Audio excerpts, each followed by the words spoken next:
அபூர்வா வழக்கம் போல் கிருஷ்ணபிரசாத் மேலே தேவையில்லாமல் பழி சொல்லி எல்லாத்துக்கும் காரணம் சாரதான்ற மாதிரி சொல்லி அவன் இந்த குடும்பமே வேணான்னு சொல்லிட்டு போயிட்டான்.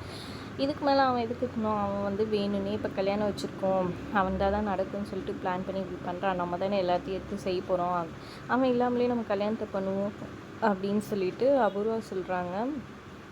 அதை கேட்டு வீர அழுதுட்டு நிற்க டக்குன்னு ஒரு பிளானை பண்ணி நம்ம ஹீரோயின் பூமி அப்படியே காற்றெல்லாம் அடிக்குது. ஃப்ரெண்ட் இது வழியாக அப்படியே செம்மையாக வராங்க. ஏய் மிருத்திரி அப்படின்ற மாதிரி சொல்லிக்கிட்டு, நான் தான் ஷோபா சந்திரா வந்திருக்கேன் அப்படின்ற மாதிரி சொல்லிக்கிட்டு வராங்க. எல்லாருமே ஷாக்காகி பார்க்குறாங்க. என்னடி நினச்சிட்ருக்க? என் அண்ணன் இல்லாமல் என் மருமகளோட கல்யாணத்தை நீ நடத்திடுவியா அப்படின்னு பலார்னு அபூர்வாக்கு ஒரு அடி கொடுக்க, இந்த வீட்டை விட்டு நான் உயிரோடு இல்லைனாலும் இந்த வீடு என்னோடய வீடு, இந்த வீட்டில் எல்லாமே சரியாக நடக்கணும். என் சந்திராவுக்கு ஏதாவது ஒரு பிரச்சனை வந்தால் நான் வருவேன். என்ன சந்திரா இதெல்லாம் நீ என்னன்னு கேட்க மாட்டியா அப்படின்ற மாதிரி கோவமாக கேட்குறாங்க. கடவுள் கொடுத்த உறவு தான் எனக்கு கிருஷ்ணபிரசாத் அண்ணன், அவரை ஒதுக்கி வச்சுட்டு நீங்கள் கல்யாணம் பண்ணலான்னு பார்க்குறீங்களான்னு சொல்ல, அப்புறம் இந்த ஒரு பக்கம் அந்தாலாம் இல்லைன்னா கூட பரவாயில்லன்னு சொல்ல, ஏய் என்ன அப்பா இல்லாமல் நீ கல்யாணம் பண்ணிப்பியா, என்ன நினச்சிட்ருக்கேன்னு கோவமாக அவங்கள ஒரு போடு போடுறாங்க. அப்புறம் அபூர்வா திருப்பியும் போட்டு நீ தானே இவ்வளோ இந்த மாதிரி வளர்த்து வச்சுருக்கேன்னு சொல்லிட்டு போடுறாங்க.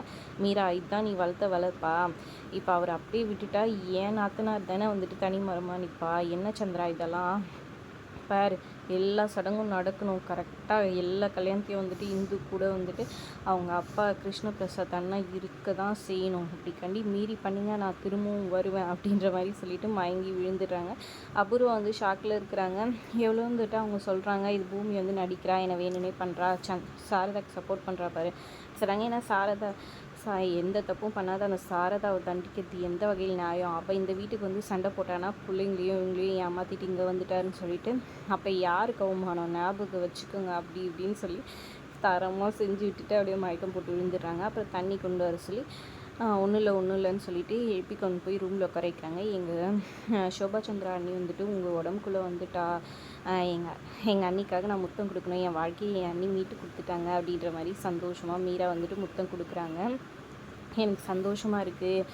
என்னாச்சு அப்படின்னு சொல்லிட்டு பூமி கேட்க, எங்களோட அபூர்வாணியை அடிச்சிட்டாங்க, நல்ல வேலை அவர் இல்லாமல் கூட கல்யாணம் பண்ணலான்னு அண்ணி சொன்னாங்க, நல்ல வேலை என் அண்ணி என்னை காப்பாற்றிட்டாங்க, எனக்கு இதுக்கப்புறம் தைரியமாக இருக்குது, எதுக்கு ஒன்றா ஒன்றா எங்கள் அண்ணி வருவாங்கன்னு சொல்லிட்டு போகிறாங்க. ஜூஸ் எடுத்துகிட்டு வரேன்னு சொல்லிட்டு, அப்போ பூமி அம்மா வராங்களோ இல்லையோ அத்தை, நான் உங்களுக்காக வருவேன் அப்படின்னு நினச்சிக்கிறாங்க மனசுக்குள்ளே, அப்படின்னு நினச்சி சிரிச்சுக்கிறாங்க.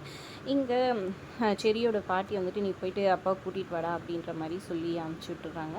அவரும் தேடி அலைஞ்சிட்ருக்காரு அவங்க அப்பாவை.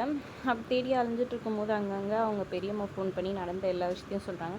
எனக்கு தெரியும் அந்த பிரம்மராட்சசி இப்படி தான் எதுனா பண்ணியிருப்பான்னு அப்படின்னு சொல்கிறாங்க. நான் அவங்க அப்பா கிட்டே பேசக்கூட இல்லைடா, அவர் என்னை கொண்டு விட்டுட்டு எங்கேயோ போயிட்டாரு, அவரை கூட்டிகிட்டு போடா எப்படியாவது பேசி கண்டுபிடிச்சி அப்படின்னு சொல்கிறாங்க. சரி பெரியம்மா, நான் அவரை தான் தேடிட்டுருக்கேன் அப்படின்னு சொல்லிட்டு அவங்க அப்பாவை தேடிட்டுருக்காரு ரொம்ப நேரமாக.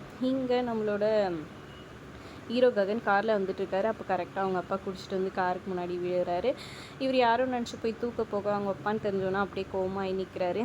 நீ என் பையன் மாதிரியே இருக்கானே, நீ என் பையன் இல்லைன்னு எனக்கு தெரியும், நான் இந்த நிலமையில் இருக்கிறதுக்கு காரணமே என் பசங்க எல்லாம் என்னை வெறுக்கிறாங்க, என் பையன் என்னை ரொம்ப வெறுக்கிறான், ஒரு காலத்தில் அவனுக்கு நான் ஹீரோ தெரியுமா அப்படி இப்படின்னு சொல்லிட்டு இருக்காங்க. எல்லாத்துக்கும் காரணம் அந்த குடும்பம் தான். இப்போ இனிமேல் எந்த பிரச்சனையும் இல்லை, அந்த குடும்பமே வேணான்னு சொல்லிட்டு வந்தேன், என் பொண்டாட்டியை ஏதாச்சும் சொன்னால் நான் பொறுத்துப்பேனா அப்படின்ற மாதிரி சொல்கிறாங்க.